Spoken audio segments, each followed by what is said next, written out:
Sam Simon loses his life yesterday. Very good friend of the show. Rest in peace, my friend.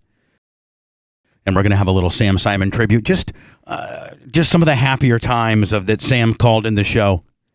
No, he's been on. Oh, yeah. Well, not only did he have his own show on Radio I.O. on Fridays, but also, we should probably try to do something. We probably need to huddle up and find out what we should do for Friday's show, for Sam's Friday show. It was 6 to 8 Eastern, was it not? Yes.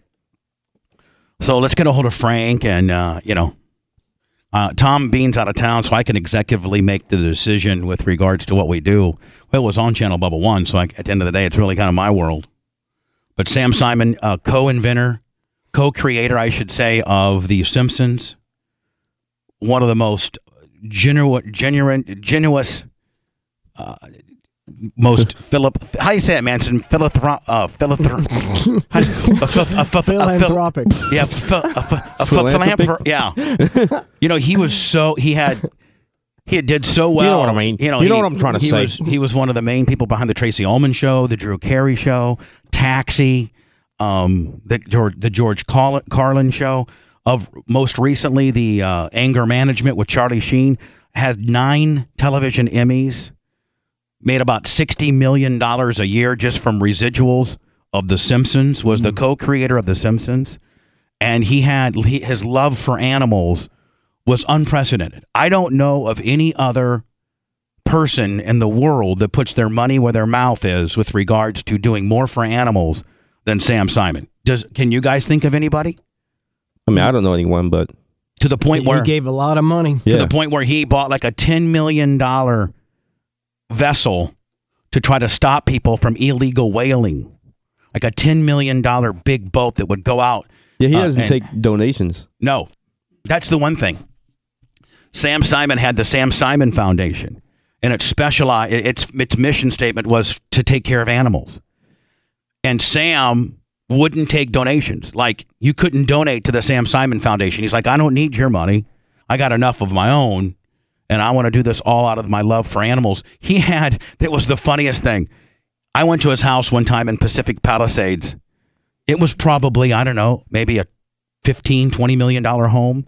And have you seen those movies before, guys, on from LA, and you look over the back of your yard is the cliff looking over into the water? Yes. Have you seen those before? Yes. That's what his was, right? Mm-hmm. With some of the most beautiful scenery. Well, the lot beside him, it was an empty lot that some real rich person was going to build a huge mansion like Sam's on, and it was it was literally the lot hooked onto him, right? Like literally through his shrubs was the next lot, right? Yeah.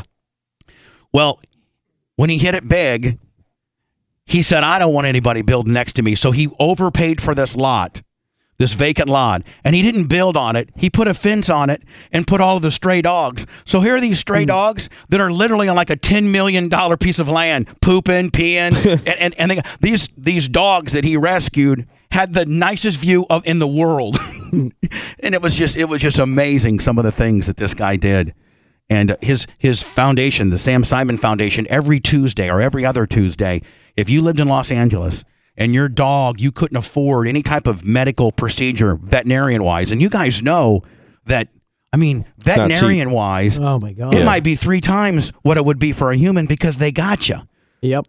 So every Tuesday, you could bring your animal in that needed a procedure or spayed or neutered, and Sam Simon would pay for the bill. At the end of the day, he had this vet that said, give me the bill at the end of the day. And you'd walk in and say, hey, I'm with the Sam Simon Foundation. I want to get my dog. My dog, has a tumor here.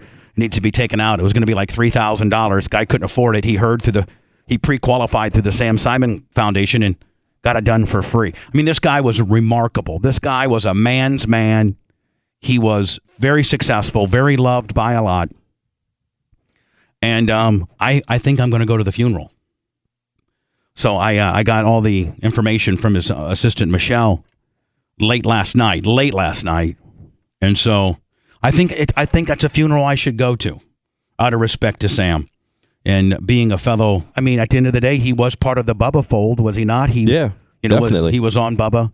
He was on RadioIO.com, and on not only that, but Bubba One and Manson were the ones that gave him his own radio show. I think that I need to go there. That's understandable. So I may be taken off. I don't know when. I'll get the details. She said I didn't get the information with regards to the funeral. I just got an email about 2:15 this morning, which would have been about 11:15 LA time, saying that they should have everything finalized by Wednesday morning. I'm thinking it probably will be early next week, don't you think? Maybe this weekend. Could be this weekend. Oh, that's gonna kick my ass. But I will go. Dave, all right, we'll try my best to go. David, hello. Good morning, Bubba. How y'all doing this morning? Well, good. We lost a good friend yesterday in Sam Simon. We're going to put together a little tribute for Sam. Just some of the, not like a real sappy, remember the heroes kind of song, but instead, Sam was, Manson Sam was a smart ass. You know that. Oh, yeah. And he wouldn't want a big sappy thing done. He would want us playing some of the times that he called in when was a smart ass. Yeah. That's what we're going to play. We're going to do that here momentarily. Hello, David. Yeah, rest in peace, Sam.